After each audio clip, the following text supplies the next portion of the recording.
off we go to the gym to lift some weights. I hope you guys are enjoying the videos. I've been trying to get them out more frequently.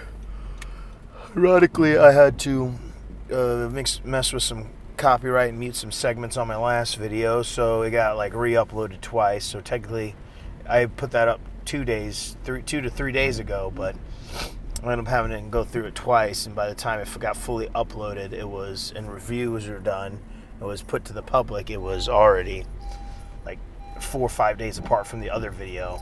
So I was trying to do 3 days in between. But I have the next video queued up to, or not queued up, but in process of going up here, or getting put on YouTube to be queued up to be uploaded tomorrow. But besides the point, we are doing some bench today. Always a good day when it's chest day. I'd say chest day. It's more bench day, because bench is really the only exercise I do for chest on my days where I'm pressing. So, but besides the point, I just watched a video while I was at work. I guess I wouldn't say watch it, but listen to the arguments put up saying this guy talking about a kid, and he wasn't a kid, he was an adult afterwards. He was like 23, I don't know. He was a teenager that started training, and in 8 years has like minimal progress, it looked like. Because he was chubby in the first video, and then he had a little bit, tiny bit of muscle in the next video. And it made me realize how good my genetics are for building muscle, but then I didn't put on a big bulk of the muscle I wanted until, I want to say, last like few years, when I really started getting into lifting heavy, then doing a lot of strenuous like hypertrophy training for my muscle growth, and focusing on getting full stretch on movements. Basically the RP method. I think that's what it's called. The one that Mike Israetel speaks of. Because that's really how my training mostly consisted of. I mean, yeah, I do different variations from other bodybuilders I watch and witness lift, so yeah, it's not exactly how he does it, but I still do the same concepts of making sure you go slow in the concentric or eccentric movement, or part of the movement, because you want to get that stretch on whatever movement it is. I can't really show you on the, but like when you're coming down, getting that stretch, and then when you're contracting and stuff, getting the squeeze at the top, and focusing more on that, especially when I'm doing hypertrophy training, than just moving the weight for a bunch of reps. And then another big thing is progressive overloading and tracking that progressive overload.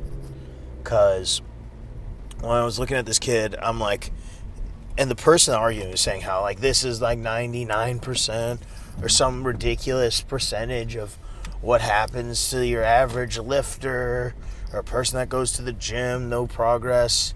And all I gotta say to that is I call, or little to no progress, but all I can say about that is I call bull. I think if you eat and stay heavy, like, and try, if 8 years, if you didn't like try a bunch of different methods, one, the kid probably wasn't training appropriately for a majority of that, and then started training for maximal or optimal growth, started seeing gains then, and then took the picture. I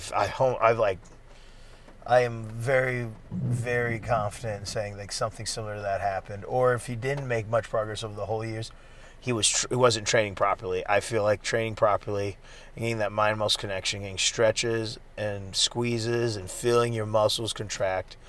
Because I know, because there's a big portion of my first majority of my lifting career where I was all just like moving stuff around, and yeah, I gained muscle, and I have better genetics to him. But the thing is, like I said, I didn't gain the majority of the mass that I have now. Until I came out, of my college years, and I focused strictly on the bodybuilder type movements when I'm not powerlifting, because that was one thing I pulled out when I was wrestling, is I didn't really focus on that stuff until it was in the off season, and that was like my growing time. But besides the point, I do believe, to just say that this is what you gotta look forward to, is just as damaging as telling kids, or is just as discouraging as telling kids. No, harmful, I'd say, yeah. It's not as discouraging as telling kids, like, you can look like me if you work out, and then in 5 years they don't look like fill in blank lifter's name that has really decent, really good, if not excellent genetics. But I just don't believe, like, if you're not seeing enough progress in an 8 to 10 year span,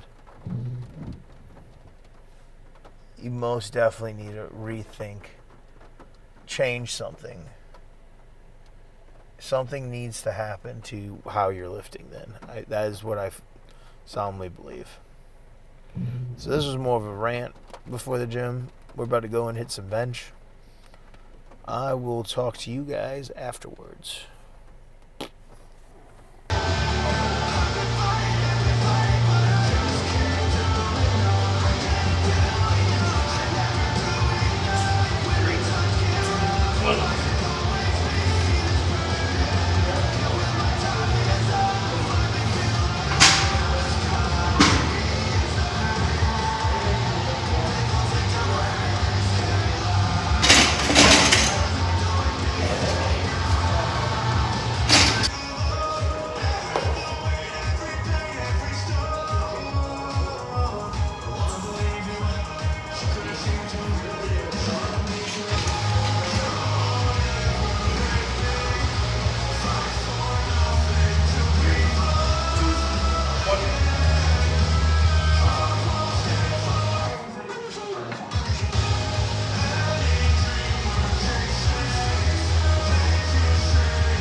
I'm gonna start laughing. What the fuck was that? I didn't think you even noticed. Come on. You went from your face was here to I saw it over my stomach. Hey, you know what's even worse? When I can't even see your face because your stomach's in there. No, wait. Next time you guys never do this. That's because you know what, you're gonna keep your head over so it looks like this. We see this. I'm gonna look like the neighbor from Handyman show. Yeah, I didn't move my grip with those that fresh and full of shit so like.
Whew.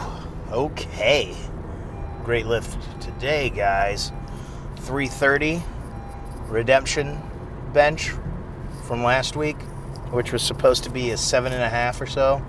And I didn't listen to my body, and it just moved terribly and gave me nerves about moving about why I went for it, because while I was going for it, I could just feel the tightness up here. Was not bueno. But this week, threw it on there, changed my grip around by the second set because I started feeling the same issue. Moved my grip in slightly, issue went away, and I threw that bad boy up like it was nothing. I realized how much stronger my triceps have gotten doing individual arm days with the extra sets throughout the week for triceps that I do, along with my accessories. So, ooh boy. On our way home to go get a meal in. Yeah, not much else is going to be different. I got a few more weeks on the bulk, so not going to do anything crazy. Just keep eating, getting the protein in, getting the carbs in, trying to hit good calorie marker area. Try to see that scale steadily go up still, but also trying to cut back a little bit. Don't want to affect the powerlifting for the bodybuilding when the bodybuilding right now isn't going to be pristine muscle anyways if I keep putting on the weight I have been, because it was just bloat, just water, just straight up water. It made me look like a water buffalo because I'm not lean, so it's not like my muscles engulfed and just got a little watery, so I just look like a puffy muscular guy. And when in reality it was just like I have fat, so then the muscle that is showing through the fat just got covered with water. I just turned into a giant water balloon, and I was just lifting weights. Felt strong, yeah, but not but it was taking me out of position and not letting me show the strength as it did this week so far. We'll see. Tomorrow I have off, I'm going to take my much-needed rest day, go out to my new house, and work on some things. Still trying to settle in. Why does it look like my beard's like shifted one way? That's another thing. For all those that do comment below, and anyone that does stumble upon this, shave the beard or go clean shave? The real questions to ask the people. I might just clean shave anyways, but I don't know. I think it keeps my face from the round puffiness that would actually be. I mean, really from this head-on angle, you can't tell how puffy I am from the weight gain. I mean, if you saw pictures of me at my leanest, yeah, you could definitely tell the difference. But like, it's not like crazy different, but it is a noticeable difference. And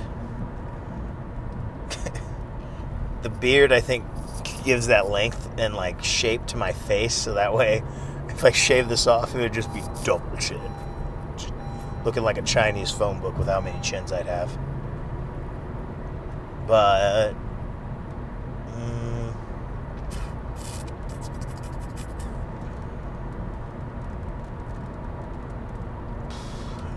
just did the whole accessories like normal. I did Saturday or Friday, I didn't do my accessories. I didn't do my core work for that Friday, so I added in as an extra thing to do today to get the extra work in after doing the ab rolls or ab rollouts, and that was rough because ab rollouts, when you get as heavy as, not as me, but like get put on this much more mass than you had before, whew, it do be putting a strain on you. But a big thing on my core that helps with stability, focus on with stability, and I believe does help with like one midsection control and mostly control, but overall like also getting like extra work down there, is when I'm doing these ab workouts. A lot of times I'm doing kind of not really a vacuum, but I don't know why I did that. A sucked in brace and crunch down, where I bring in my pelvis to crunch those lower abs and crunch the top ones. And then I just, like I say, I kind of do like a suck in brace for that. And that's how I really been doing my abs. And I've already seen the top 4 abs show through a little bit of the fat. So, and I'm, like I said, I'm 10 pounds heavier than I've ever been, and walking around weight, and waking up walking around weight. 215 was like the heaviest. 17, 15-ish was like the heaviest I was going to bed. I think one time maybe I might have woken up at 214, 214.8 maybe. So it's pretty crazy. I've never been this big before. It feels different. It feels weird.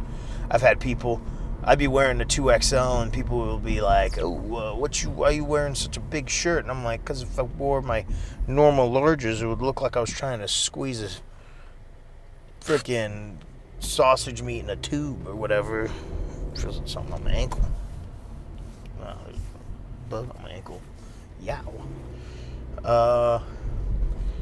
I mean, it's not that bad. I do, because I have shape. I'm not just, but I have shape. But I do have love handles, so I do like to let the baggy shirts cover that.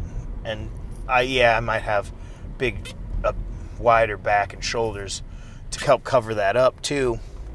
But the thing is, I mean, it doesn't matter. It's just like my shape kind of comes in like a Dorito chip, comes out for the love handles, then back in for my waist, and then goes out for my quads.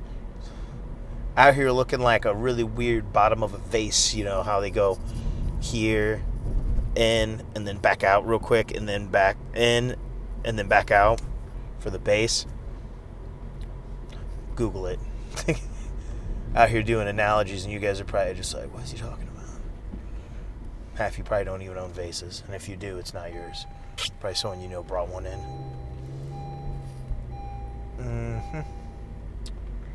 But feeling good, guys, so can't wait till I do some type of meet prep for powerlifting.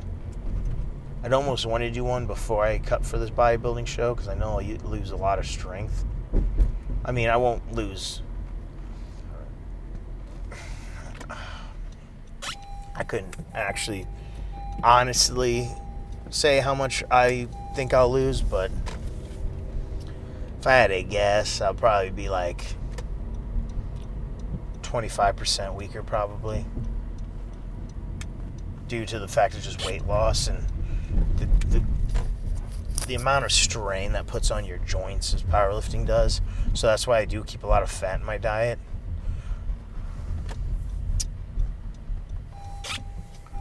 But we are almost gonna go eat another meal.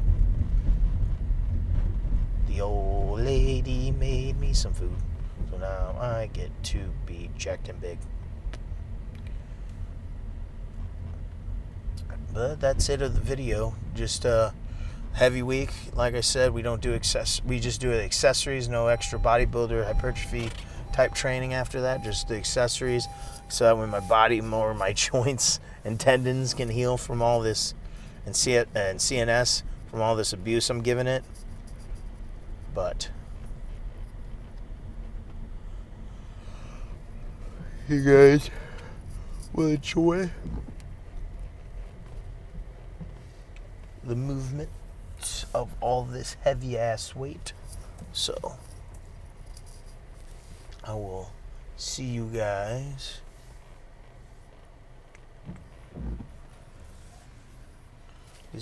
next time on a Dragon Ball Z. No, just kidding. See you guys next video.